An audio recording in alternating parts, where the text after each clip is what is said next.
जब लग गुरु मिले न सांचा, तब लग गुरु करो 10 पांचा। क्या गुरु बदल सकते हैं? क्या गुरु बदलने से पाप लगता है? अध्यात्म के इस मैदान में आखिर सही गुरु कौन है? गीता जी में वर्णित तत्वदर्शी संत कौन है?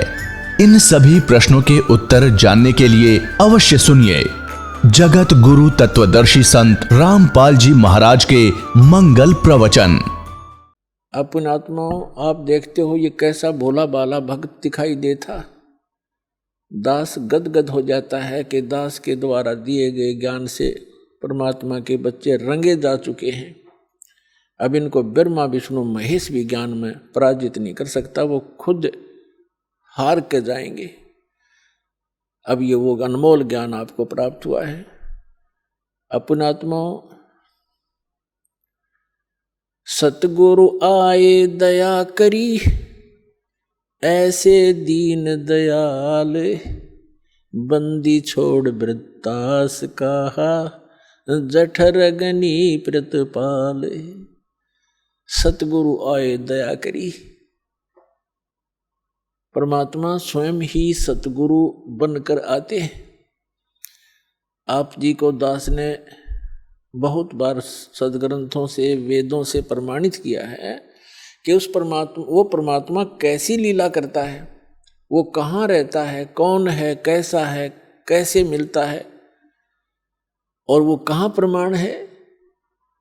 तो आप जी को उस परमात्मा के पहचानने के लिए ढेर सारे प्रमाण इकट्ठे करने पड़े ताकि परमात्मा के बच्चे अपने मालिक को पहचान सकें। सदग्रंथों से प्रमाणित किया। जिन सदग्रंथों को आज तक हम सर्वधार्य मानते हैं और सत्य विद्या की पुस्तक मानते हैं, वेदों से, गीता से, पुराण से, कुरान से, बाइबल से, गुरु ग्रंथ साहिब से,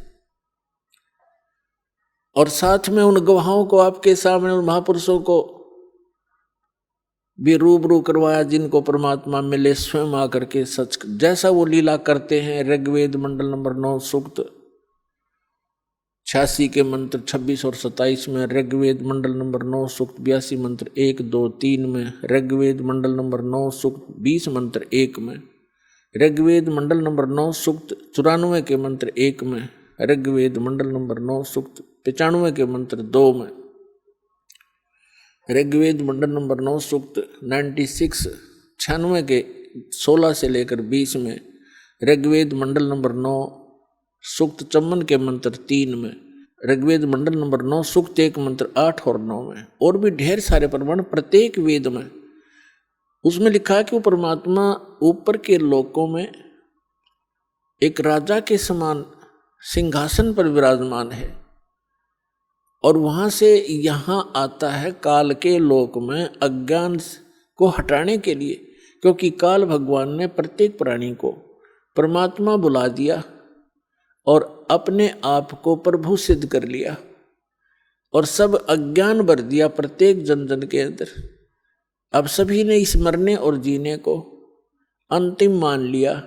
कोई मर गया तो मर गया, कोई बात नहीं, हम बचे हैं। तो परमात्मा कहते हैं कि आप कब तक बचोगे? कभी ये फिर सोचना ही बंद कर दिया हमने। तो वो स्वयं आकर के ये ज्ञान कराते हैं, ये प्रमाणित सदग्रंथ प्रमाणित करते हैं, बताते हैं कि वो परमात्मा वहाँ से गति करके आता है, यानी चल कर आता है, अच्छी आत्माओं को मिलता है और उनको तत्व ज्ञान से परिचित करता है, अपना गवाह बनाता है। तो आपके अज्ञान को हटाने के लिए, आपको अपना पिता पहचानने के लिए कि आप उसको पहचान सकें, सभी सदग्रंथों का ज्ञान परमात्मा ने इस दास को दिया।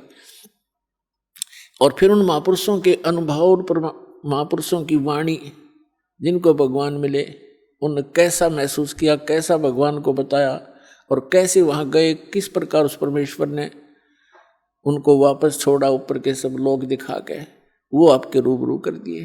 तो अब हम अपने परमात्मा को पहचानने योग्य हो गए। पहले आपको शिक्षित किया नहीं, पहले शिक्षा नहीं थी और इस शिक्षा की कति आवश्यकता नहीं हमने। ये तो बेईमान बनाती है, अहंकारी बनाती है, एक छोटा मोटा अधिकारी बन जाता है, कोई आईपीएस बन गया, कोई आईएएस बन गया, या कोई एमएलए एमपी बन गया, मंत्री बन गया, प्रधानमंत्री बन गया, या कोई डॉक्टर इंजीनियर बन गया। इसमें इतनी मरोड़ बढ़ जाती है, इतनी अकड़ आ जाती है, और मृत्यु 1 मिनट में मृत्यु हो जाती है। और फिर गधा बना फिर वहाँ बोरे लाद रखे कुमार के ऊपर, खा के इस जीव का। तो ये इस तत्व ज्ञान से हमारी बुद्धि सेट होएगी, हम जीव को, हम अपने आप को समझेंगे और हमने अपनी औकात का पता लगेगा। तो फिर हम, तो इसलिए हम, इस शिक्षा ने गढ़े बिगाड़ दिए। लेकिन परमात्मा को मालूम था कि एक बार इनको बिगाड़ना जरूरी है। कैसे बिगड़े? आप देखते हो कैसी पहनाव हो गया हिंदुस्तान में, और पहले कैसा पहनाव था, है बकवादी, बेमतलब के ऐसे कार्टून बनकर लड़कियां चलती हैं, कार्टून बनकर लड़के चलते हैं। क्या इसी को विकास मानते हैं?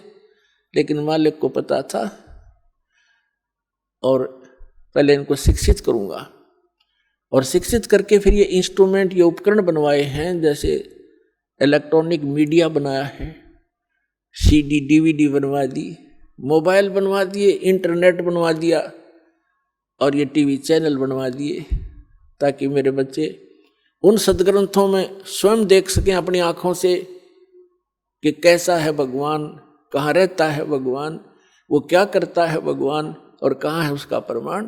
तो इसलिए ये उपकरण परमात्मा ने दिया, आपके ऊपर रहम कर रखा है। आपको तो मालूम नहीं उस परमात्मा ने कितने खाड़े कर रखे हैं आपके लिए, और कब से भटक रहा आपके लिए। आप तो भांग पिए पड़े हो यहाँ काल के लोक में। कबीर साहब कहते हैं, गोता मारूं स्वर्ग में और जा बैठूं पाताल, और गरीबदास ढूंढता फिरूं अपने हीरे मोतीलाल। अब देखो परमात्मा ने, अब बच्चा ये बता रहा था भक्त अपने अनुभव में कि कैसे मुझे परमात्मा मिले, कैसे ये मार्ग मिला। अचानक टीवी देख लिया, ना गुजरात में, और कौन बता का एक आदमी ने, और कैसे समझ पावे। अब जैसे आप किसी को बात समझाने लगते हो, 100 वाद विवाद करता आपके साथ और उठ के चला जाता है। अब टीवी में बैठ गया, ठीक है, टीवी में बैठेगा घंटा आध घंटा जो सत्संग चलेगा, तो वो उसके साथ वार्ता तो कर नहीं सकता, ना विवाद कर सकता, विवश होकर उसने सुनना पड़ेगा, चाहे गाली दे के सुनो। अब सुनना पड़ेगा, और सुनेगा तो फिर अंदर भी समा होगा, क्योंकि तनमोल ज्ञान है। तो पुण्यात्माओं, उस परमात्मा ने आपके लिए बहुत कुछ कर रखा है।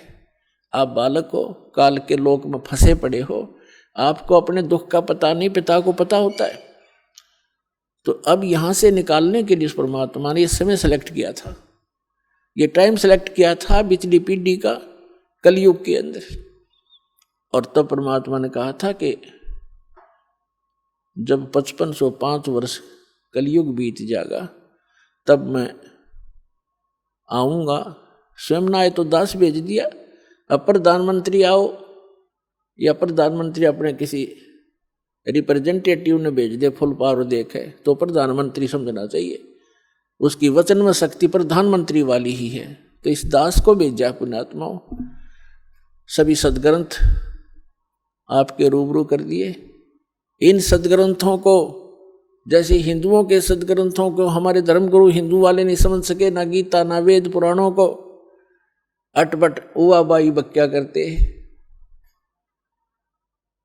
और नाम ही निकाल लिया करते कि हम वेदों से, पुराणों से और श्रीमद् भगवद गीता से आपको ज्ञान सुना रहे। उन्हें कह नहीं पता था वेदों, गीता और पुराणों का। अब तो आपके समक्ष ही हो गया, जो जिन्होंने ये ज्ञान सुन रखा है उनको तो क्लियर हो चुका है कि वो तो डले डोया करते। ऐसे ही कुरान शरीफ के पढ़ने वालों को कुरान शरीफ का ज्ञान नहीं था। पुण्यात्माओं, हम भाषा जानते नहीं, वह क्या भाषा है, लल्ला लल्लूहू, वो हमारा समझ में आवा नहीं। एक विचार करने की बात है। कबीर साहब का दिया हुआ दिमाग इस दास को, हमें पता था मेरी कितनी बुद्धि थी, अब मुझे मालूम है परमात्मा का दिया हुआ ये सब कुछ किया हुआ हो रहा है। ना ये इलेक्ट्रॉनिक जो सिस्टम बनाया जा रहा है, टीवी, इंटरनेट, डीवीडी, कंप्यूटर, ये मनुष्य नहीं बना सकता। ये मोबाइल छोटे छोटे बना दिए, इसमें पूरी फिल्म परमात्मा के सत्संग भरे जाते हैं, 50-50, 100-100, 200 घंटे के। तो परमात्मा ने रजा बख्शी आपके ऊपर के मेरे बच्चे इस काल के लोक में इन्होंने विजित रहना ही है, क्योंकि यहाँ तो कर्म प्रधान है और सतलोक में कर्म प्रधान नहीं, वहाँ तो मौज मौज है आपकी, सारे सुख आपके पास उपलब्ध रहेंगे। तो इसलिए परमात्मा ने ये जीव के कल्याणार्थ ये काम किया है। जैसे परसों एक भक्त कल अपने इंटरव्यू में बता रहा था अपने अनुभव में कि हम राजस्थान से आते हैं और राजस्थान के से हमारे लगभग जब हम ट्रेन में वापस जाते हैं सत्संग सुनने के लिए, तो हिसार से जोधपुर जाती है ट्रेन, वो खाली होती है, हम सब भगत ही उसमें प्रवेश हो जाते हैं। और उससे में देखे नजारा, कोई तो नित्यनेम कर रहा है, कोई मंत्र कर रहा है, कोई परमात्मा की चर्चा ही कर रहा है, कोई भोजन कर रहा है भगवान का, यहाँ से प्रसाद लेकर जाते हैं। तो ये जो चर्चा चलती है, वहाँ बैठे जो को भक्त उनमें भी आके बैठेंगे, अन्य भी सवारियाँ होंगी, तो वो अपने उनके ऊपर भी उसका प्रभाव पड़ेगा।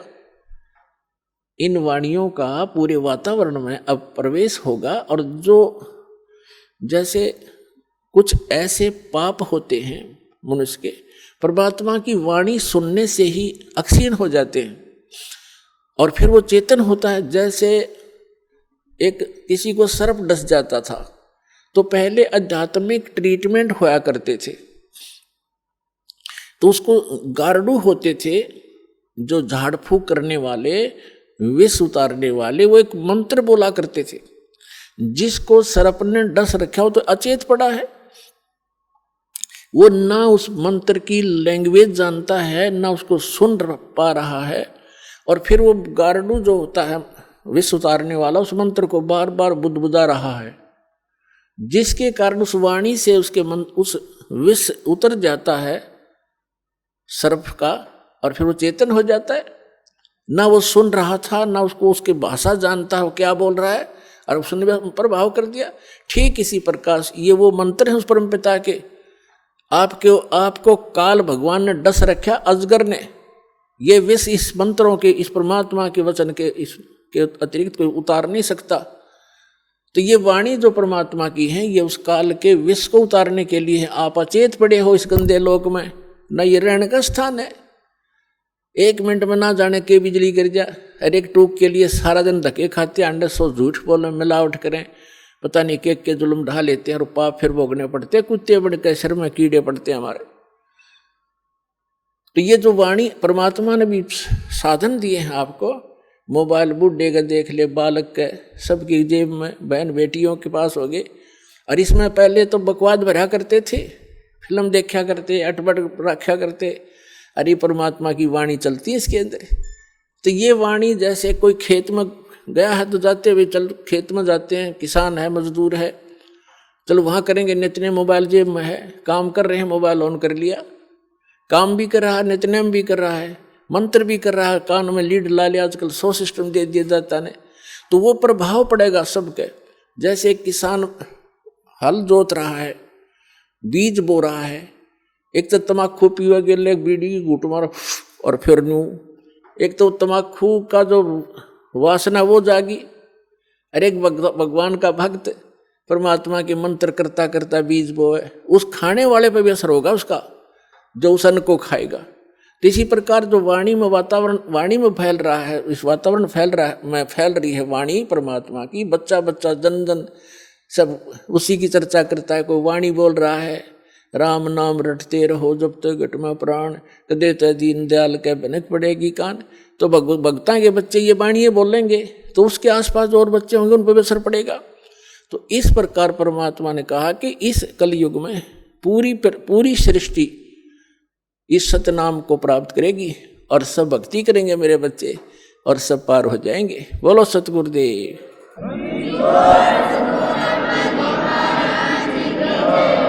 तो पुण्यात्माओं, जब तक हमें सत भक्ति नहीं मिलती, सच्चा सतगुरु नहीं मिलता और परमात्मा का ज्ञान सही नहीं होता, तो हम डगमग रहते हैं। और परमात्मा का मार्ग मिलने के बाद फिर हमें दृढ़ विश्वास होना चाहिए। कहते क्या होया हरि नाम लेते जब मन में ना विश्वास। आप नाम भी कर रहे हो और परमात्मा पर विश्वास नहीं है तो आपकी भक्ति विफल है, कोई फायदा नहीं उस नाम के लेने का। एक भक्त, एक लड़का जवान लड़का, वो दोनों बच्चे, उसकी पत्नी भी आए हुए थे, वो पायलट लगे हुए हैं। ऐसे वो बात कर रहे थे, जैसे खड़े थे हमारे पास, और कोई बता रहा था जी मुझे ऐसा लाभ हुआ, ऐसा लाभ हुआ। मैं ठीक है बेटा, अभी तब शुरुआत आपकी, देखते जाना भगवान क्या क्या सुख देगा आपको। तो वो लड़का कह रहा था, पायलट बेटा न्यू कह रहा था जी, कोई मैंने न्यू कहा ना, हमारे गुरु जी ने कभी दास का नाम लेके और सूर्य को हाथ में ग्रहण कर लिया, तो मैंने कहूँगा यह कोई खास बात नहीं, ये तो आम चीज है उनके लिए, वो तो कुछ भी कर सकते हैं। तो पुण्यात्मा, इतना दृढ़ विश्वास होना चाहिए आपके ऊपर, आपको भगवान के ऊपर, तब इसमें सफल होगे। अब जैसे जब तक हमें ये यथार्थ ज्ञान नहीं मिला था, ये सच्चा भगवान नहीं मिला था, तो हमने कोई बहकाले था कि ना ऐसा नहीं, ऐसा ठीक है, तब वो भी मान लेते थे। जब इस दास को ये ज्ञान प्राप्त हुआ हमारे पूज्य गुरुदेव जी से, और ये नाम प्राप्त हुआ, उसके बाद डट के भक्ति करी। रजा तो नहीं की थी, क्योंकि सतगुरु कृपा करते तभी भक्ति होती, जीव भक्ति नहीं कर सकता, काल करण नहीं दे, ये तो दाता साथ रहते अपने बच्चे के, और तब ये भक्ति कर पाता ना। इतना उलझा रखा है, 100 समस्याएं, सैकड़ों टेंशन पैदा कर रखी बेमतलब की, तो पहले वो टेंशन खत्म करेगा, अंदर से सहारा देगा, क्योंकि हम तोड़ रखे काल में, कति रगड़ रखे, पीस रखे। अब घने दिन में तो आपका दिल खुलेगा कि सचमुच भगवान यो भी सुख हो गया, यो भी हो गया, और फिर जाके मन दृढ़ होगा। तो टाइम समय अवश्य लगेगा, परंतु ये करके छोड़ेगा। तो पहले इस दास को इतना कोई भी डगमग कर देता, ज्ञान इतना था नहीं, और कोई भी दो बात अटपट करता था, हम सोचा करते ये भी ठीक होगी भाई, ये भी ऐसा भी ठीक होगा। तो यहाँ परमात्मा भी कहते कबीर साहब के ज्ञान संपूर्ण होया नहीं और हृदय नहीं छदाया, ये देखा देखी भक्ति का फिर रंग नहीं ठहरा। जब तक हमारे हृदय में ये ज्ञान नहीं टकेगा जाकर, यानी कलेजे में इसमें कसक नहीं बनेगी सच्चाई की, तो हमें कोई भी बहका लेगा। तो जब मेरे जीवन में जो यू टर्न आया, वो कैसे था कि पहले हमारे जो है धर्मगुरु जो भी ज्ञान देते थे, हम उसको सत्य मानते थे। और जैसा कि जब दास के साथ एक घटना घटी, हमारे घर के ऊपर एक कमरा अलग से बना रखा था, उसको किराए पर दे रखा था। उसमें एक आर्य समाजी यानी महर्षि दयानंद का चेला शास्त्री था, वो उसमें किराए पर रहता था। बोलन चालन का बहुत अच्छा स्वभाव था उसका, एक बहुत ही नेक सा आदमी दिखा करता। नेक तो था, लेकिन ज्ञान अज्ञान था उसके अंदर। लेकिन इस नाम से, ज्ञान से पहले, इस परमात्मा वाले ज्ञान से पहले हम जो भी चर्चा भगवान की करते थे, तो वो कहता था ऐसे नहीं वैसे नहीं, तो हम मान लेते थे भी आप कुछ एज भी आदमी था, एजड था, और उसमें ठीक कह रहे, ये भी सच्चा है। जब ये ज्ञान दास को हुआ, उससे पहले उससे चर्चा होती थी कि हमने हमारे सुना है कि जैसे द्रौपदी का चीर बढ़ा दिया भगवान ने, यानी साड़ी बढ़ा दी। तो वो कहता था नहीं ऐसा कुछ नहीं होता, ये तो सिर्फ एक पाखंडियों का भ्रम फैलाया हुआ है, ऐसा कुछ नहीं होता। तो हम ये भी मान लेते थे, क्योंकि हमें कोई दृढ़ता नहीं थी। एक दिन ऐसी रजा हुई दास को, क्योंकि जब तक भगवान हमारे साथ कोई ऐसी अनहोनी नहीं करेगा, इतने यो मन पापी टके नहीं, ना यो भक्ति करने दे, ना दृढ़ होने देता। तो दास ने ये जैसे भक्ति बोध है, ये कुछ पुस्तक बनवाई सन 1988 में दास को नाम मिला था। 1989 और 90 की बात है। और एक अलग से पूजा स्थल बनाया 5.5 बाई 15 फुट का, एक गैलरी के ऊपर सेकंड फ्लोर पर। और उसमें आमने सामने खिड़की में यहाँ हवा भी साफ आती रहेगी, आपने उसमें फोटो वगैरह लगा के मंदिर टाइप बना लिया। जब वो मकान हम बना रहे थे, थोड़ा शहर से बाहर था, तो मैं लाया जाली लोहे की, मच्छरों से बचाने के लिए जाली लगाते खिड़कियों पे। तो किसी भी कारण से मेरे से गलती लगी या उस सेठ के नौकर से गलती लगी, 8 इंच छोटी जाली काट दी आमने और सामने की। और मैं ले आया कानू आके मैंने बच्चों से कहा कि ले इसको लगाओ। मकान तो बन चुका था, वो खिड़की वो लगाना रह रहा था। जब वो लगाने लगे, ये बड़ा लड़का और एक किराएदार था वहाँ, अन्य बिहार का था, उन दोनों ने लग के वो लगानी चाहिए। तो उन्होंने कहा जी ये तो छोटी है, और छोटी भी थोड़ी नहीं, 8-9 इंच ऊपर ऐसे खड़े तो सही, बराबर में छोटी थी, साइड में चौड़ाई में। मैंने देखा भी सच में छोटी है। दूसरी देखी, वो भी ऐसी, दोनों एक जैसी खिड़कियां थी आमने सामने। मैंने सोचा इन्हें रख दे लपेट के और स्टोर में डाल दी ऊपर। वापस लेके जाऊंगा, वो लेगा नहीं, कहेगा मेरे क्या काम है, ये राड बढ़ाया नहीं करते वक्त। मैंने डाल दी। कुछ दिन के बाद दास ने ये भक्ति बोध बनवाई। उस समय दास को दीक्षा देने का आदेश नहीं था तब तक। 1994 में दास को आदेश हुआ है। 6 वर्ष तक दास सेवा करता था, भक्तों को समझाता था, गुरु जी के पास ले जाकर दीक्षा दिलवाता था। फिर उनकी रजा हुई, आदेश दे दिया दास को अचानक कि आज के बाद तू गुरु होगा। और आज के बाद सबको बोल दिया कि इनसे उपदेश लो, जितने भी उनके सस्ते, जो इनको गुरु नहीं मानेगा मेरा कुछ नहीं लगता। अब इतना बड़ा जिम्मेवारी का काम दास को जब अचानक सौंप दिया तो पसीना पसीना हो गया। समझ वो भी गए कि बच्चा घबरा गया। तो उन्होंने कहा कि बेटा तेरे साथ रहूंगा, घबराइए मत, और विश्व में तेरे बराबर संत नहीं होगा, पूरे विश्व में तैल का होगा।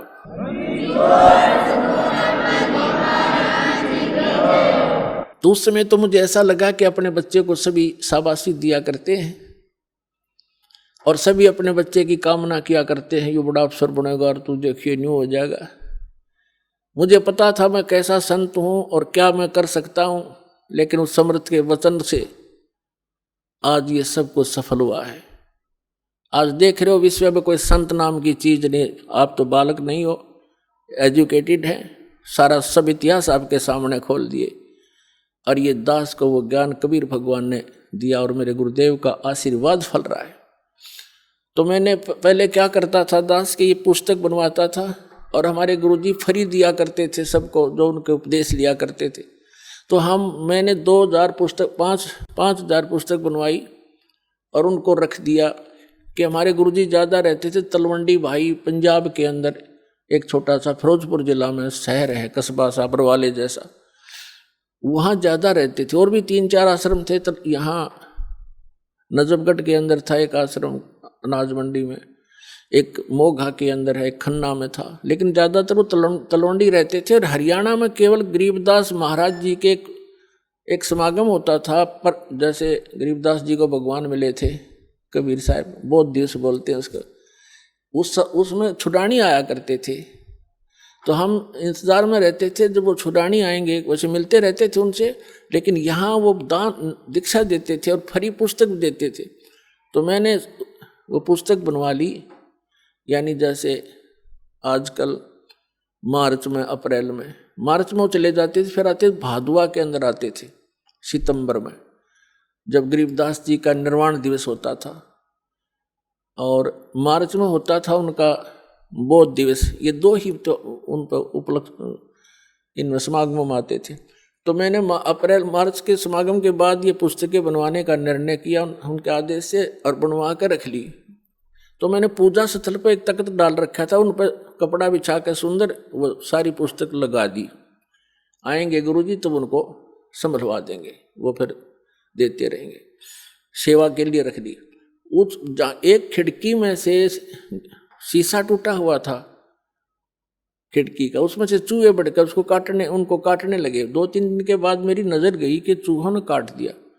तो फिर मुझे ये भी ध्यान आया कि एक खिड़की का शीशा तो बिल्कुल ठीक है, एक का शीशा टूटा हुआ है, और शहर से दूर होने के कारण एक छोटे से शीशे के लिए कोई चढ़ाने वाला भी तैयार नहीं होता छाने के लिए। 1-2 बार कोशिश भी की थी, वो टाल मटोड़ कर देते थे, ज़्यादा कार्य होता आ जाते थे। तो मेरे दिमाग ने काम किया कि वो दोनों जाली जो दोनों खिड़कियों की लाए थे, इनको ऊपर नीचे ओवरलैप करके लगवा देता हूँ, चूहों से बचाव हो जाएगा। तो मैंने उन बच्चों से कहा कि आप ऐसे करना, वो दोनों जाली उतार लो, ले लेना तेरी माँ से, और इनको ऐसे ऊपर नीचे लगा के चढ़ा देना खिड़की पर। वो लड़का बोला जी ठीक है, छोटा लड़का था 12-13 वर्ष का उस टाइम वो। और वो दूसरा जो एक और था अनिल नाम का, बिहार से आया हुआ, किराए पर रहता था, वो जवान ठीक था, समझदार सा। उन दोनों को मैंने बोल दिया। मैं अपनी ड्यूटी पर चला गया। दास था जूनियर इंजीनियर इन इरिगेशन डिपार्टमेंट हरियाणा। तो मुझे तो चिंता थी। मैं शाम को वापस आया तो मैंने क्या देखा, उस लड़के की माँ से पूछा। मुझे चिंता थी कि वो जाली लगा दी कि नहीं लगा दी, कि तुम्हारी लगाऊंगा मैं गेल लग के बालक से ना भी जान रहा हो।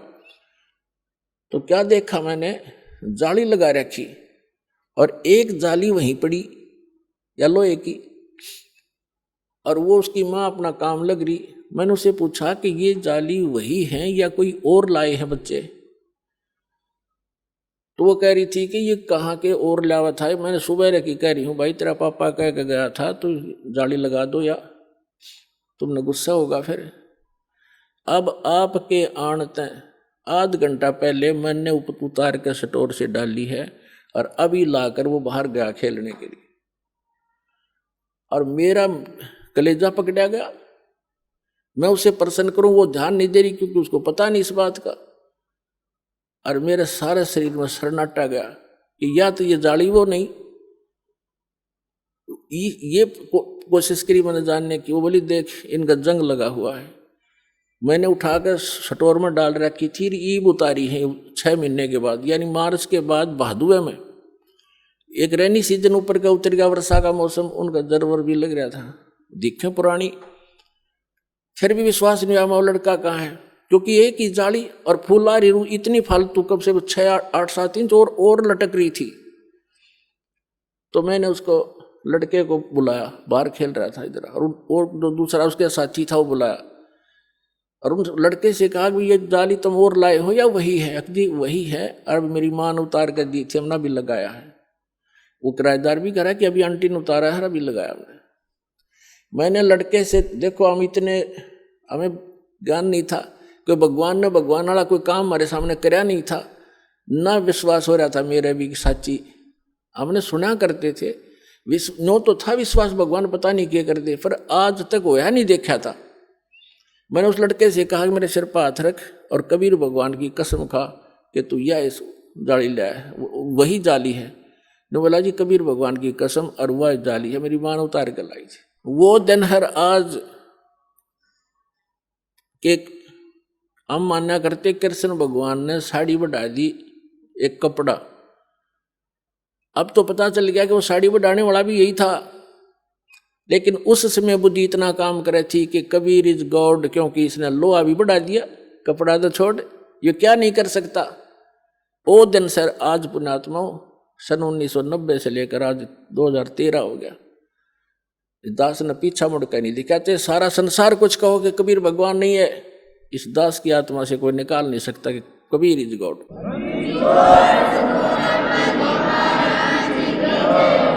अब जब दास के साथ यह घटना घटी, और वो कम से कम 10 साल लगी रही वो जाली नौरों को दिखा करता, देखो जो भगत थे वो तो मान जाते, बकवादी बने गए, बकवास करे, झूठ बोला, पाखंडी है। अच्छा भाई, तो फिर मैंने सोचा कि देखिए आर्य समाज का जो व्यक्ति है कितना अच्छा आदमी है, बोलन चालन का, व्यवहार का ठीक, अच्छा चरित्रवान व्यक्ति है, और इसको अज्ञान है। ये कहा करता कि ऐसे नहीं हो सकता, साड़ी नहीं बढ़ सकती। तो मैंने सोचा ला इसको समझा दूं, क्योंकि मेरे से पहले वो काफी प्रभावित था, क्योंकि भक्ति में हम लगी रहे थे, पहले भी भक्त जैसे थे हम, नाम ना मिला था तब भी नेक नीति से रहना और कोई किसी को दुख नहीं देना, ये पहले से नेचर थी।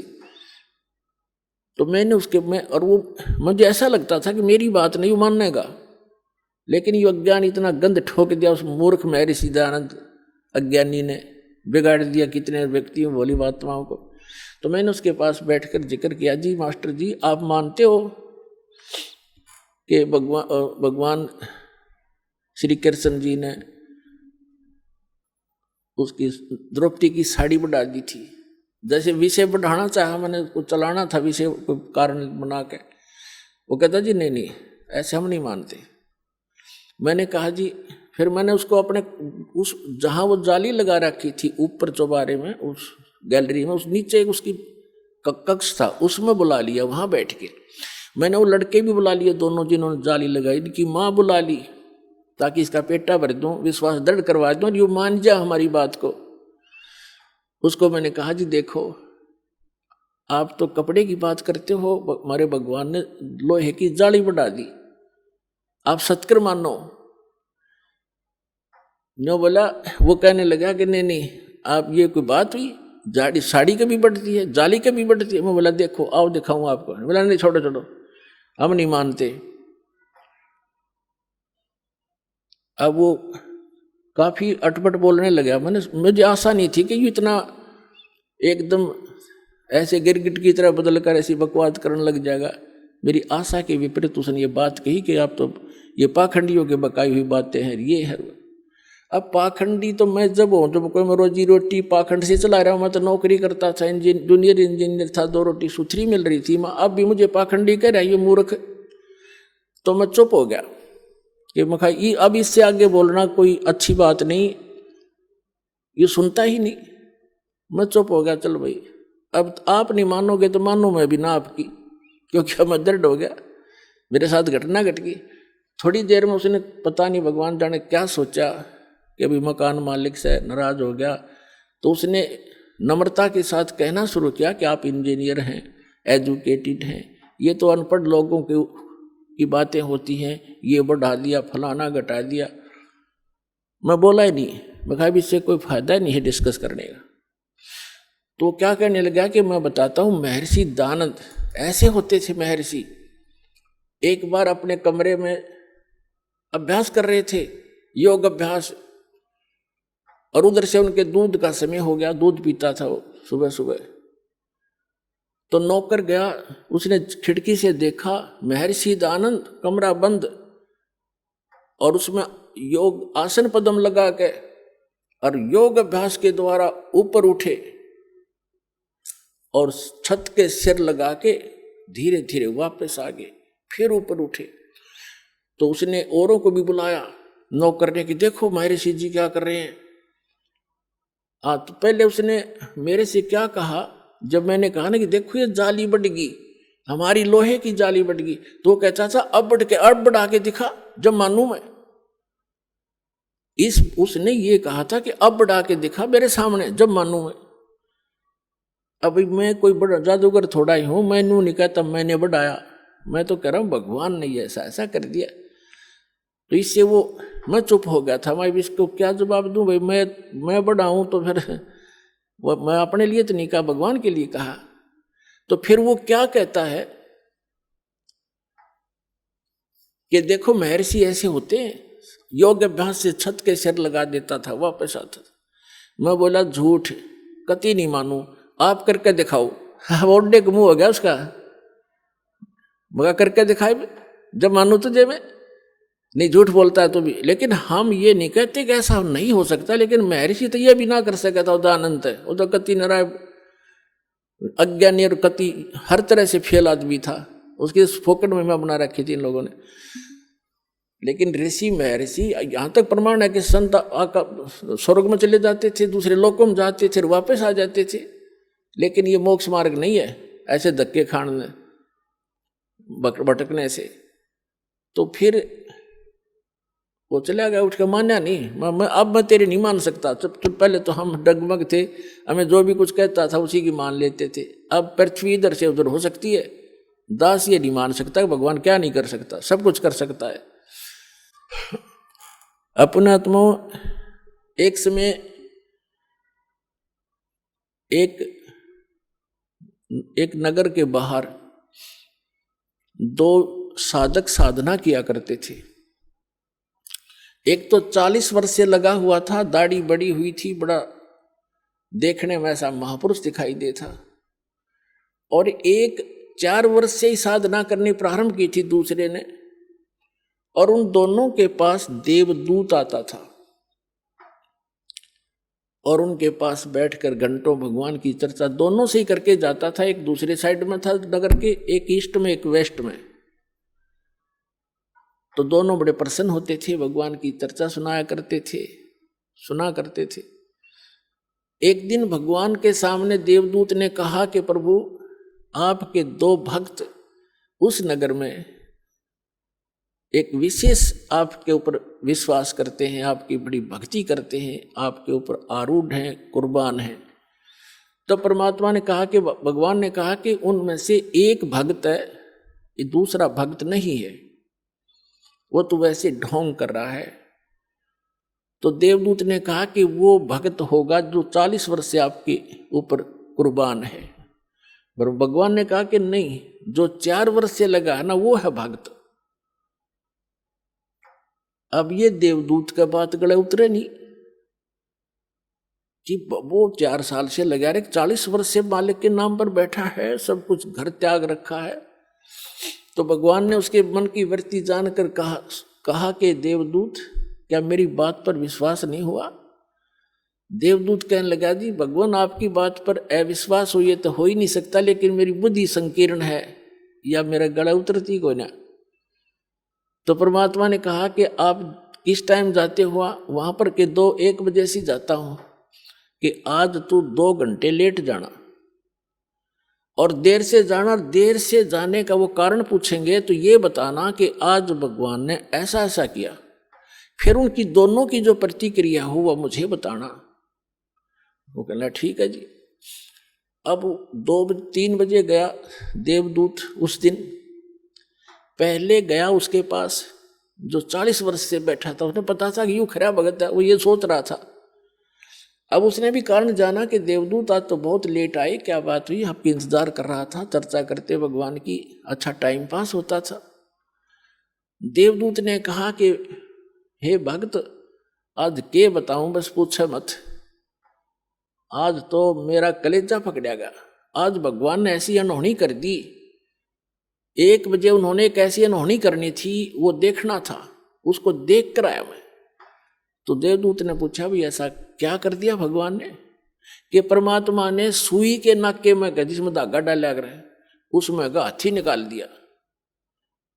तो वो नो कहो 40 साल का भगत है, ने बोला इसी झूठ बोल, किसी का जच जा है, और आगे मत बताइए बात किसी का, ये कभी हो सकता है सुई के नौके में हाथी निकल जाए? अब देवदूत का बात याद आई भगवान की, कि तो डांगर बैठे है, बता, जब इसने इतना विश्वास नहीं, भगवान क्या नहीं कर सकता, खाक भक्ति करेगा। तब उसकी दिमाग का शक्रु सीधे हुए देवदूत के कि भगवान ठीक कह रहा था। फिर गया दूसरे के पास। अब उसके मन में ये थी कि दूसरा तो और भी गलत बोलेगा, जो 4 वर्ष से लगा हुआ था। अब उसके पास जाकर बैठ गया। उसने भी पूछना ही था कि देवदूत बहुत लेट आए, क्या बात हुई, कुशल तो हो? उसको उन्होंने भी उसको ऐसे ही बताया कि ऐसे ऐसे परमात्मा ने एक लीला करनी थी 1 बजे, और मैं उसको देखने के लिए रुक गया। तो उन्होंने पूछा क्या लीला थी, बताइएगा। कि भगवान ने तो कमाल कर दिया, अब बताऊं तो किसी का जचे नहीं, शर्म आओ मुझे, आम आदमी मानता नहीं। अब क्या बात बता तो फिर भी, कि भगवान ने सुई के नाके में का हाथी निकाल दिया। वो भगत कहता है 4 वर्ष का, बस इसी को आश्चर्य मान रहा है। भगवान निकाल दे सारी पृथ्वी ने सुई के नाके में गए।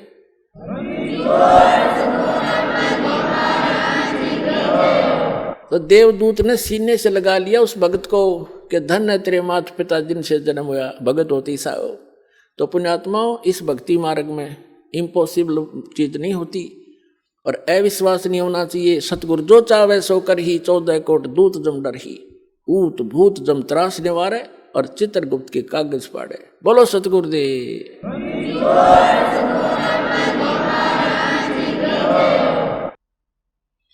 परम पिता परमात्मा पूर्ण ब्रह्म, सारी सृष्टि के रचनहार, सर्व के पालक पूर्ण ब्रह्म कबीर परमेश्वर जी की असीम रजा से आप सभी पुण्यात्माएं सत्संग सुनने के लिए उपस्थित हुए। जिस प्राणी के युगों युगों के पुण्य उदय हो जाते हैं,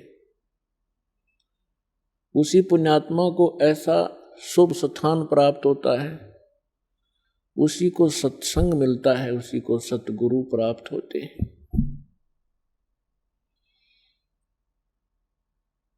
जैसा कि श्रीमद् भगवत गीता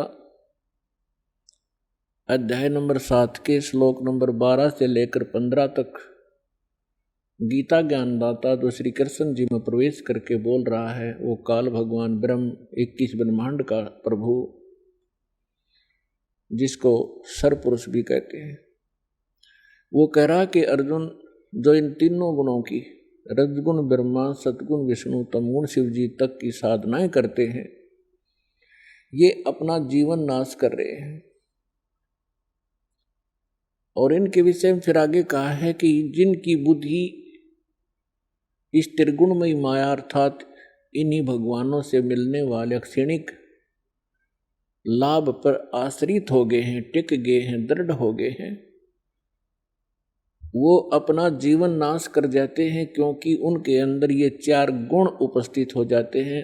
राक्षस स्वभाव को धारण किए हुए, मनुष्यों में नीच, दूषित कर्म करने वाले मूर्ख,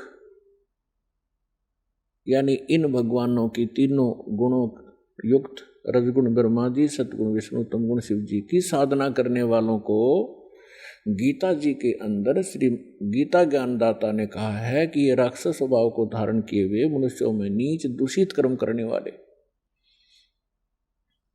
ये मूर्ख मेरी साधना भी नहीं करते, यानी ब्रह्म तक भी नहीं इनकी बुद्धि पहुंची।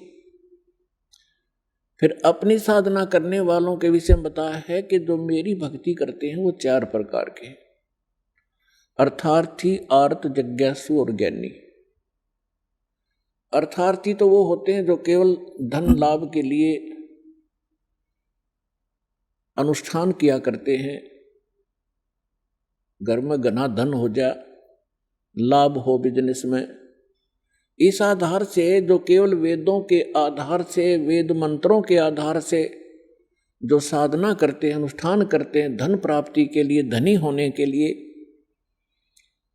वो भी मेरे ही उपासक हैं, क्योंकि वो आन उपासना नहीं करते, अन्य देवी देवता की पूजा वो नहीं करते, लेकिन वो भी अपना उद्देश्य भूल चुके हैं।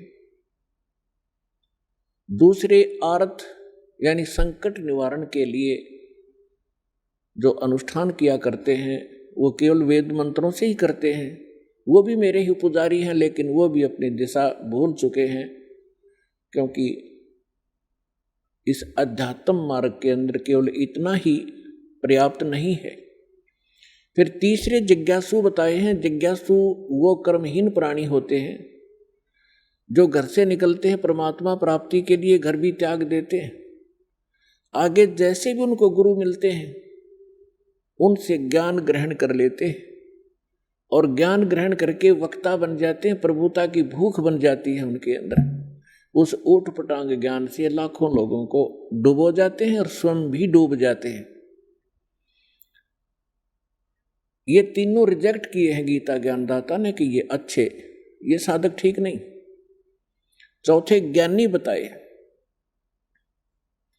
ज्ञानी वो प्राणी होते हैं जिनको ये ज्ञान हो गया कि जैसे परमात्मा की वाणी माता है, मानुष जन्म दुर्लभ है, ये मिलन बारंबार, तरवर से पत्ता टूट गिरे, वो बोर न लगता डर, मानुष जन्म पाय कर जो नहीं रटे हरि नाम, जैसे कुआ जल बिना भाई बनवाया क्या काम। अब उनको ये ज्ञान हो गया कि मनुष्य जीवन का जो मूल कर्तव्य है, मूल उद्देश्य है केवल परमात्मा प्राप्ति, सत साधना करना और मोक्ष करवाना होता है। उनको दूसरे ये भी ज्ञान हो जाता है ज्ञानी को कि पूर्ण मोक्ष पूर्ण परमात्मा से ही होता है, इन अन्य देवताओं से नहीं होता, ब्रह्मा विष्णु महेश या अन्य उपासना जो करते हैं किसी देवी देवता की, इनसे मोक्ष संभव नहीं है। उनको ये भी ज्ञान हो चुका है। इसलिए वे किसी अन्य देव की पूजा नहीं करते, वो मेरी साधना करते हैं, इसलिए मुझे वो अच्छे लगते हैं और उनको मैं अच्छा लगता हूं, ब्रह्म कहते हैं, ब्रह्म कह रहा है। लेकिन फिर वो लास्ट में ये कहता है कि ये ज्ञानी आत्मा, ये बड़ी नेक हैं, उद्धार हैं, परमात्मा पाने के लिए समर्पित हैं, लेकिन तत्वदर्शी संत ना मिलने से ये ज्ञानी आत्मा, अच्छी आत्मा भी मेरे वाली अनुत्तम, श्रीमद् भगवद गीता अध्याय नंबर 7 के 16, 17, 18 में ये अपने विषय में बता रहा है। 16 और 17 में तो इसने चारों का विवेचन दे दिया, अर्थार्थी, अर्थ और जिज्ञासु का और ज्ञानी का। अब गीता अध्याय नंबर 7 के श्लोक नंबर 18 में ये स्पष्ट कर देता है, गीता ज्ञानदाता ब्रह्म, ये काल भगवान, ये कहता है कि ज्ञानी आत्मा है तो अच्छी उदार है, लेकिन इनको तत्वदर्शी संत ना मिलने से ये मेरे तक ही सीमित रहे और मेरे वाली अनुत्तम, 7वें अध्याय के 18वें श्लोक में एक अनुत्तम शब्द है, अनुत्तमाम। एक तो अनुत्तम होता है, एक अनुत्तमाम, अति घटिया, एक उच्च, एक उच्चतम, सर्वोच्च, यानी सबसे घटिया है वो व्यक्ति, सबसे घटिया मेरी साधना है, उसमें ये आश्रित हो गए। अब कहते हैं ये ज्ञानी सभी उद्धार हैं, लेकिन ये मेरे वाली घटिया में अनुत्तम, अश्रेष्ठ गति में ही श्रेष्ठ रहे। अब ब्रह्म साधना से, ब्रह्म की साधना क्या है? ओम नाम का मंत्र, और ओम नाम से क्या प्राप्ति होती है? ब्रह्मलोक। गीता अध्याय नंबर 8 के श्लोक नंबर 13 में ये अपनी साधना स्पष्ट करते हैं कि ओम इति एकाक्षरम ब्रह्म व्यवहारण माम अनुसमरण यह परियाति तजंदेहम स याति परमाम गतिम। मुझ ब्रह्म का केवल एक ओम मंत्र है, नथिंग एल्स, इसके अतिरिक्त मेरा कोई मंत्र नहीं है, और इसका अंतिम सांस तक, शरीर त्यागने तक इसका सिमरण करता हुआ जो शरीर छोड़कर जाता है वह ब्रह्मलोक को प्राप्त होता है। यानी मेरी सबसे उत्तम यानी परम गति प्राप्त होती है जो ओम से मिलने वाली है। श्री देवी भागवत 7वां स्कंध, सचित्र मोटा टाइप, गीता प्रेस गोरखपुर से प्रकाशित के पृष्ठ नंबर 562 और 63 पे ये निर्णय दिया है देवी जी ने। राजा हिमालय को वो ज्ञानोपदेश कर रहे हैं। वो कहती है कि मेरी साधना भी छोड़ दे जिसने मोक्ष चाहिए, और वो क्या बताती है कि ब्रह्म को उद्देश्य रखो, ब्रह्म पाने का उद्देश्य रखो, ओम नाम का जाप करो, जिस कारण से आप उस ब्रह्म को प्राप्त हो जाओगे जो ब्रह्मलोक में रहता है। यानी ओम नाम ब्रह्म का है और ब्रह्म ब्रह्मलोक में रहता है। आइए अब हम उन श्रद्धालुओं के अनुभव जानते हैं जो जगत गुरु तत्वदर्शी संत रामपाल जी महाराज जी से दीक्षा प्राप्त कर चुके हैं तथा उनके द्वारा बताए गए भक्ति मार्ग पर चल रहे हैं। नमस्कार सर। नमस्कार जी। सर क्या नाम है आपका? जोगा सिंह। जोगा जी आप कहाँ से हैं? जिला अल्मोड़ा से। सर संत रामपाल जी महाराज से नाम दीक्षा आपने कब ली? 2013 में। संत रामपाल जी महाराज से नाम दीक्षा लेने से पहले आप क्या भक्ति साधनाएं करते थे? इनसे लेने से पहले से मैं देवी देवताओं की भक्ति करता था और शिव जी को मैंने पहले गुरु बनाया था। इंसानों को मैंने पहले गुरु नहीं बनाया था, क्योंकि मैं इन गुरुओं के चक्कर में कभी रहा नहीं और मेरे को इन चीज़ों से कोई लाभ हुआ भी नहीं और मुझे कोई इनमें सच्चाई दिखी भी नहीं, क्योंकि सबकी एक ही बात थी और एक ही चीज़ बोलते थे। कहते थे कि भाई ब्रह्मा विष्णु मैं से ऊपर का कोई ज्ञान बताता नहीं था, दुर्गा को से माता कोई बताता नहीं था। तो हमने कभी किताबों में भी पढ़ा था कि परमात्मा, ईश्वर, रब, गॉड सब एक है। तो मैं उसी एक के तलाश में, मैंने कहा एक है तो वो है कौन है, कहाँ है, कैसे मिलता होगा, जिस कारण से मैं बहुत दुखी था।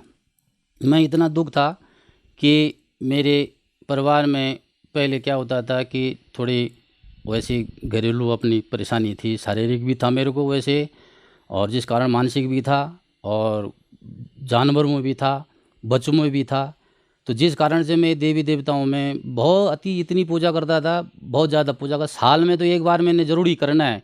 मैं सल्ट का रहने वाला हूँ, और सल्ट के अगर कोई भाई भगत सुन रहे हैं तो वो देख भी रहे हैं, उनको पता भी है कि मैं कितना दुखी रहता था। और इन पंडितों के चक्कर में मैं कई बकरे पता नहीं कितने काट दिए थे। मैं खुद भी काटता था, और ये छोटा मोटा काम तो मैं खुद भी करता था कि छोटा मोटा ये छोटी मोटी चीज़ें को थोड़ा उनको ठीक का कर देना, और थोड़ा अपना अपना बबूते लगा के और थोड़ा उनको करके उनको लाभ तो मिल जाता था। मुझे पता ही नहीं था कि ये लाभ उनको कहाँ से मिल रहा है, क्या मिल रहा है। और ना मैं इतना जानकार भी नहीं था, इतना नशेड़ी था कि अपने आप ही रिमोट जब चैनल उस पर पड़ा तो अपने आप वो सत्संग चालू हो गया, संत रामपाल जी महाराज का साधना चैनल पे। उस टाइम मेरे को ये भी पता नहीं था ये साधना चैनल पे आ रहा है। मैं इतना नशे में था कि मुझे पता ही नहीं था कि वो साधना चैनल है, क्या चैनल है। पर मैं इतना ज़रूर देख रहा था, इतने नशे में कि भांग के नशे में था मैं उस दिन। इतना देख रहा था कि उसमें कुछ चीज़ें ऐसी बोली जा रही है जिसे मैं कबूल कर रहा हूँ। मैंने कबूल आज तक टीवी की बातें, किसी की बातें कबूल नहीं करी। मैंने यार कोई भी संत की बात मैंने कबूल नहीं करी, क्योंकि मैं उस परमात्मा को जानना चाहता था कि सब एक ही बात बोल रहे हैं, मेरे को नहीं मानता। तो मैंने शिव जी को गुरु बनाया था। तो ऐसे क्या हुआ, एक दिन मैं जब नशे में था, मैंने देखा कि रात को मैंने कुछ हाँ तो करी है, करा क्या है समझ में नहीं आया। मैंने दूसरे दिन सवेरे वो चैनल चेक किया क्या है वो। तो शाम को मैंने उस दिन ज़रा नशा नहीं किया। तो फिर मैं उसमें संत रामपाल जी के महाराज सबसे पहले तो उसमें यही आया कि ब्रह्मा विष्णु महेश के माता पिता कौन है, और शेरा वाली माता अष्टंगी दुर्गा का पति कौन है। कुछ शब्द ऐसे थे जो आज तक सुने भी नहीं थे और ना कभी किसी ने बताए। तो अजीब सा भी लगा पहले दिन तो। फिर मैंने वो सत्संग पूरा देखा, पर उसमें मैंने यही देखा कि तेरे देव की करे जो भक्ति, इनके कदे न होए मुक्ति। गुण तीनों की भक्ति में यो भूल पड़े संसार, निज नाम बिना ये कैसे उतरे पार। मैं शिव जी भगवान जी की पूजा करता था। तो जब मैंने देखा कि त्रिदेव की भक्ति से मुक्ति नहीं होगी, तो मेरे को एक ज़रा जिज्ञासा ऐसे बन गई कि त्रिदेव की भक्ति से मुक्ति नहीं होगी तो किसकी भक्ति से मुक्ति होगी। तो मैंने कहा ज़रा देखना चाहिए। फिर मैंने मालिक के दया से, परमात्मा संत रामपाल जी महाराज के दया से, जब मैंने 15-16 दिन वो सत्संग सुना होगा, संत रामपाल जी महाराज जी से दीक्षा मैंने 2013 में ली। सर, संत रामपाल जी महाराज से नाम दीक्षा लेने के बाद क्या आपको लाभ भी मिले? जी हाँ, संत रामपाल जी महाराज से दीक्षा लेने के बाद मेरे को सबसे पहले लाभ तो ये मिला कि जो मेरे आंतों में सूजन थी, और डॉक्टर ने ये बताया था कि भाई मैं वैसे बाहर तो जाता ही था, दुनिया को थोड़ी पता था कि मेरी अंदर में क्या बीमारी है, मैं खाना खाता हूँ या नहीं खाता हूँ। मैं खाना बनाने का काम करता था, जिस कारण से मेरी आंतें जो थी शराब के कारण, नशे के कारण इतनी फूल गई थी कि मैं थोड़ा सा वैसे हल्का फुल्का ही भोजन किया करता था, और भोजन बिल्कुल नहीं पचता था। डॉक्टर ने बोला कि भाई ऐसा है, तुम हल्का फुल्का भोजन खाओ। ये दवाई देते थे, 2-4 दिन ठीक होता था, फिर वैसे ही हो जाता था। तो संत रामपाल जी के महाराज की जब मैंने थोड़ा सत्संग सुना, ज्ञान समझा, तो मैं उनसे नाम उपदेश लेके आया। तो नाम उपदेश लेने के बाद मेरे को सबसे पहले लाभ तो ये हुआ कि जो मेरा लीवर था, वो लीवर जो मेरा सही लाइन पे आ गया परमात्मा की दया से। दूसरा लाभ मेरे को क्या हुआ, जो मेरे गाय भैंस बकरी, ये जो एक हफ्ता में 15 दिन में जो ख़त्म होते थे, गांव वाले कुछ तो ये भी बोलते थे यार तेरी जब ये बकरी मरती है तो हमको क्यों नहीं बात आता है। मैंने कहा नहीं भाई, किसी की कोई तबीयत ख़राब हो जाएगी मैं इनको दे दूंगा, फिर सारे बात मेरे ऊपर आएगी। मैं किसी को कुछ नहीं बता के गड्ढा खाद गया सीधा उसमें डाल देता था, जिस कारण से मेरे मुर्गी भी बहुत होती थी पहले। तो वो भी क्या होता था कि तीसरे चौथे दिन कभी किसी पे छेद हो जाए, वो थोड़ा सा कांटा जैसा चुभना, ऐसा करके कई चीज़ें ये तब किसी ने बोला भाई जंगल में पूजना है, किसी ने बोला वहाँ करना है। तो मैं बहुत ये साधना करी, जिस कारण से मैं इतना उग गया कि काम करने के बाद 1 महीने के बाद फिर वैसे हो जाना, 1 महीने के बाद फिर वैसे हो जाना। तो हर साल का मेरा ये एक प्रकार का ये बन ही गया था कि हर साल मैं ये पूजाएँ करता रहता था, जिस कारण से मुझे लाभ तो कुछ नहीं मिला है। जब संत रामपाल जी के महाराज के शरण में आ गया हूँ, आज मेरे को 9-10 साल हो गए परमात्मा के दया से। जो मेरे बच्चे से लेके, गाय से लेके, और जो भी हमारे सांसारिक है, आज हमारे गांव सल्ट में किसी से भी आप पूछ सकते हैं कि मैं पहले कितने ही भूतबाजाई थी मेरे अंदर, और ये लोग कितना करते थे मेरे घर में, ये खुद आने के साक्षी आप पूछ सकते हो। फ़ोन नंबर भी मैं आपको इसमें अभी दूंगा, तो उसमें भी आप पूछ सकते हो मेरे गांव में कि मैं कैसा था और मेरी हालत क्या थी। आज परमात्मा संत रामपाल जी महाराज के शरण में आने से मेरे वो सारे बीमारियों का रोग ऐसा हो गया बिल्कुल जैसे मतलब वो था ही नहीं। जो मेरा मेन बीमारी जो थी वो आज कट गई। जो मैं राजमा और जैसे हार्ड दालें जो हैं, ये हार्ड चीज़ें मैं कभी नहीं खाता था, तो आज परमात्मा की दया से मैं सभी चीज़ खाता हूँ और सभी चीज़ मुझे हजम भी है और हजम हो भी जाता है हजम। मालिक की दया से अपने घर में खेती बाड़ी करने लग गया परमात्मा की दया से। तो सबसे पहले मैं 4-5 हज़ार की मिर्च बीजा करता था पहले। तो संत रामपाल जी के शरण में जब मैं आया तो उस साल क्या हुआ कि मेरी मिर्च जमी ही नहीं। सबसे पहले उस महीने में 2 महीने के बाद हमारी पत्नी जो थी वो गांव से वैसे जो मिर्च लोग पौधे फेंक देते हैं उनको लेके आई। तो 2 महीने के बाद जब वो पौधे लगाए तो मेरे गाँव के एक बुजुर्ग आदमी है, उन्होंने बोला यार इसमें तो ये क्यों लगा रहा है, अगले महीने थोड़ी हो जाएगी तेरी मिर्च परमात्मा की दया से। मैंने कहा कोई बात नहीं, सब्जी के लिए तो हो ही जाएगी। जब मैं वो मिर्च लगाई परमात्मा की दया से, खैर अगले महीने तो नहीं हुई। कार्तिक के महीने में उस खेत में ऐसे मिर्च हुए परमात्मा की दया से। दूर से तो ऐसे दिख रहे कि इसमें पत्ते तो होंगे नहीं, पूरी लाल पूरी खेती ऐसी हो गई थी, बहुत बढ़िया परमात्मा की दया से। सबसे पहले 30,000 की मिर्च मैंने उगाई। ये ड्रिंक तो मैं 12 साल का था जब मैंने ये ड्रिंक बचपन से ही चालू कर दिया था, जिस कारण से अंदर भोजन तो होता नहीं था, खाली एक ड्रिंक ही ड्रिंक होती थी, जिस कारण से वो आते हैं आज की वो पहले से लेके आते बिल्कुल ख़राब हो गई थी, डैमेज हो गई थी, खाना तभी नहीं पचता था। तो परमात्मा के शरण ग्रहण करने से बाद मेरी वो सारे बाधाएं सब बीड़ी और गांजा शराब ये सारे नशे और तो और क्या अफीम भी खाया था मैंने, एक दिन अफीम भी खाया था, उसका नशा भी देखा कि ये इसमें क्या है। तो संत रामपाल जी के महाराज जी के शरण में आने से ये मेरे सारे नशाएं छूट गई। और मेरा परिवार मेरे से 3 साल बाद में उन्होंने भी नाम दीक्षा तभी ली कि उनका यार ये ऐसा आदमी अगर सुधर सकता है तो इसका मतलब कोई न कोई तो है भाई, कुछ न कुछ तो ज्ञान है या कुछ न कुछ भगवान कुछ न कुछ तो है वहाँ पे। तो उन्होंने भी संत रामपाल जी से महाराज जी दीक्षा लिया। और हमारे घरवाली के जो था दांत में दर्द हुआ करता था, उसने कहा अगर तेरा भगवान है, अगर तू सही साधन है तो मेरे दांत में दर्द हो जाएगा, मैं तब नाम ले लूँगी। परमात्मा की दया से पहले वो दर्द ठीक हुआ, फिर उसने नाम लिया। परमात्मा की दया से आज मेरा पूरा परिवार उपदेशी है। भूत प्रेत तो मेरी भगत जी इतनी बाधाएं थी, जो हमारे बकरी थी तो हमारी बुआ लोग घर पे आते थे, वो कहते थे अरे बोला इसको तो पैरालिस हो गया है, तो देखो इसको तो दवाई करा। वो अपने आप हिल के अपने आप टेढ़ी हो जाती थी, फिर कुछ देर में खड़ी भी हो जाती थी। कुछ ऐसे थे जो मर भी जाते थे, जिस कारण से मेरे को काफ़ी नुकसान हुआ। और भैंस में भी ऐसा था, एक बार परमात्मा की दया से जब मैंने नाम ले लिया था तो भैंस जो था एक बार बच्चा नहीं दे पा रही थी। मेरे माँ ने बोला कि तू देख, तू पता नहीं कहाँ चला गया है, ये जो है बच्चा नहीं दे पा रहा है। और वो मैंने कहा छोड़ो, नहीं दे रहा। मैंने कहा मैं अपनी भक्ति तो छोड़ नहीं सकता। मैंने अपना बैग पकड़ा, सीधा इशारे के लिए चला गया परमात्मा। मैंने कहा चलो अब अपने वहाँ चलता हूँ, सत्संग में चलता हूँ। मैंने हरियाणा के धरती पे कदम रखा होगा तब तक घर से फ़ोन चला गया, अरे बोल पापा ये भैंस ने तो बच्चा दे दिया। मैंने कहा कैसे दिया, डॉक्टर बुलाया था क्या? बोला नहीं हमको तो पता ही नहीं लगा, हमने तो बच्चा वहाँ घूमते हुए देखा।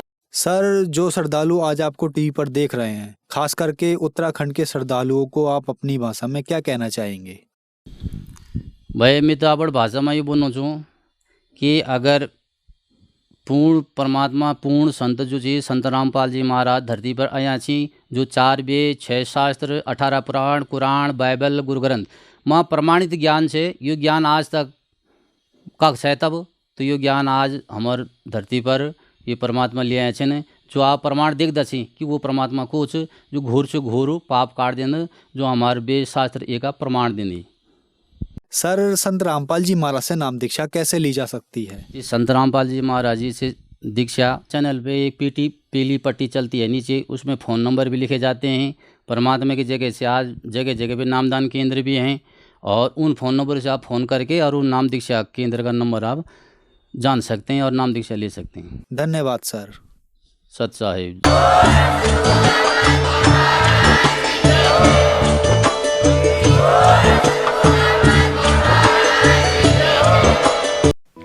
आप सुन रहे थे जगत गुरु तत्वदर्शी संत रामपाल जी महाराज के मंगल प्रवचन। अधिक जानकारी के लिए संपर्क करें